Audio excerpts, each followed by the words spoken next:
The crisis of the Metroid series.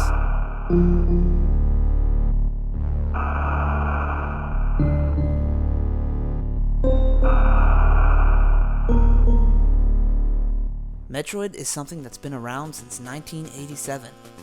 It was a side-scroller game featuring a woman in a suit with an arm cannon. And it worked. The female bounty hunter soon earned her way into a sequel, one after another. If you compare the Metroid series to something like the Mario series, which has games released year after year, you'll notice Metroid takes a lot of time releasing their games. It wasn't until 1991 when Metroid 2 was released, and 1994 a series masterpiece, Super Metroid, was released. There was then a 7-year drought until the next Metroid game, and for a reason. Because in 2001, Metroid Prime was released for the Nintendo GameCube with a new noticeable feature.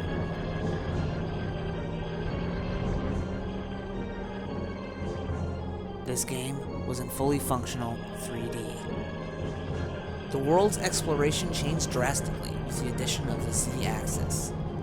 And this game wasn't to be played in a behind-camera view style either. This game was played entirely in the first person. The game sold great, and soon after, Metroid Prime 2 was released in 2004, alongside some side-scrollers on the Game Boy Advance. In 2007, Metroid Prime 3 was released for the Nintendo Wii, and was to be the last of the Prime series. The finishing sequence of the game's credits caused fans to assume a fourth installment would soon follow.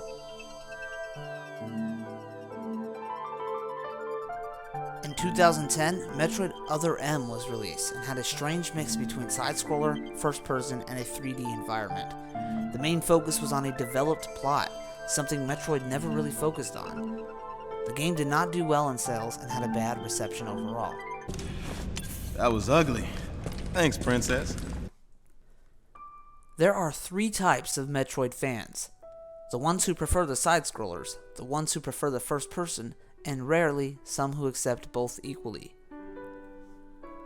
The split fanbase is a major issue for the game developers, as releasing a game of a certain style will automatically disappoint 50% of the fans. Recently announced to be released was Metroid Prime Federation Force. This game had a massive resistance in the fanbase, as the game had almost nothing Metroid related about it. Its negative response actually resulted in a petition to be signed for the cancellation of the game, if not the removal of Metroid from the title. So here we stand in 2015, with 8 years since the last Prime game and 5 since the last side-scroller, awaiting to see what's to come. As a viewer, where do you guys stand? How do you feel about Federation Force? What do you hope comes out next?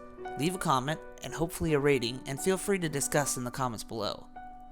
This is Pluto, signing off.